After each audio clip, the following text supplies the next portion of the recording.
Bonjour les amis, c'est Romain, coach professionnel en développement personnel et développement professionnel. Aujourd'hui, deuxième podcast des secrets de la motivation. Hier, je vous ai fait part d'une première astuce qui était de définir clairement ce que vous voulez obtenir de manière à pouvoir visualiser mentalement avec plusieurs critères à respecter. Aujourd'hui, je vais vous parler des différents types de motivation et comment augmenter votre motivation. Certains spécialistes de la motivation disent qu'il y en a deux, d'autres qu'il y en a quatre. Pour ma part, je dirais qu'il y a deux grands types de motivation avec chacun une case pour ranger les deux autres. Voilà, ça c'est fait, comme ça tout le monde est content. Bref, passons aux différents types de motivation maintenant. Imaginons que vous ayez une voiture, une hypercar, une Lamborghini. Il y a trois manières de la faire avancer. Vous pouvez la pousser, on pourrait imager ça par le coup de bâton, vous pourrez la tirer, on pourrait illustrer par la carotte ou vous pouvez la conduire en apprenant à maîtriser le frein et l'accélérateur. Là, c'est prendre les commandes. Mais malgré cela, des fois, il y a des gens qui ne voudront pas pousser la voiture à la vitesse max. Non, elles préféreront rester dans leur zone de confort. Et moi, j'ai le privilège de travailler avec des gens qui ont envie de sortir de leur zone de confort. Mais concrètement, quels sont les différents types de motivation? Alors, premièrement, la motivation identifiée. C'est la motivation due à nos valeurs. Si quelque chose est important pour nous, on va la faire. Non pas par obligation, mais parce qu'on aime ça. Si la famille est une valeur importante pour nous, nous serons motivés à faire une action pour elle. Puis, on a la motivation de l'ego. Vous faites quelque chose pour le paraître. Tu le fais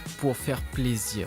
Tu le fais pour que les autres soient fiers de toi. Ensuite, on a la motivation que la plupart des gens utilisent, c'est-à-dire la motivation extrinsèque. C'est une motivation qui vient de l'extérieur et cela ne dure pas longtemps. Telles que les boissons énergisantes, prendre un café, c'est avoir besoin de quelque chose de l'extérieur pour se motiver. Mais nous avons été éduqués comme cela. Exemple, fais tes devoirs si tu veux aller jouer et de bonnes notes à l'école si tu veux un bon travail plus tard. Et au travail, la motivation est souvent liée au bonus et à l'argent. Si vous utilisez la motivation extrinsèque, c'est peut-être pour cela que vous perdez en motivation. C'est le fléau de la motivation intrinsèque parce que tu fais une action dans le but de recevoir quelque chose. On nous a toujours appris comme ça, la carotte ou le bâton. Mais sachez que la meilleure motivation, elle vient de vous. C'est la motivation intrinsèque, la motivation la plus stimulante, qui suscite de l'engagement par son plaisir ou l'intérêt qu'on porte à faire quelque chose. Vous êtes responsable de ce qui est mauvais ou bon dans votre vie. Savoir pourquoi vous faites les choses est primordial pour ne pas flancher. Dans mes coachings, mes accompagnements, les gens ont des résultats assez rapidement parce que je les fais travailler sur le pourquoi. Les gens cherchent des recettes miracles à l'extérieur, toutes sortes de pilules ou de gélules qui feront qu'ils seront motivés, mais ce n'est pas la bonne méthode. La solution est vraiment en vous et vous avez tout pour réussir. Personne d'autre ne pourra avoir cette motivation intense que vous voulez pour atteindre votre objectif. Comment le faire concrètement? C'est de vous poser ces questions. En quoi c'est important pour moi d'atteindre cet objectif? Quel serait le prix à payer si je reste comme ça? Qu'est-ce que je rate en ne le faisant pas? Il faut donner du sens à vos actions. Est-ce que ce que vous allez entreprendre a du sens pour vous? Donc voilà les amis, la meilleure méthode de motivation est la motivation intrinsèque, c'est-à-dire qui vient de vous-même parce que vous avez le potentiel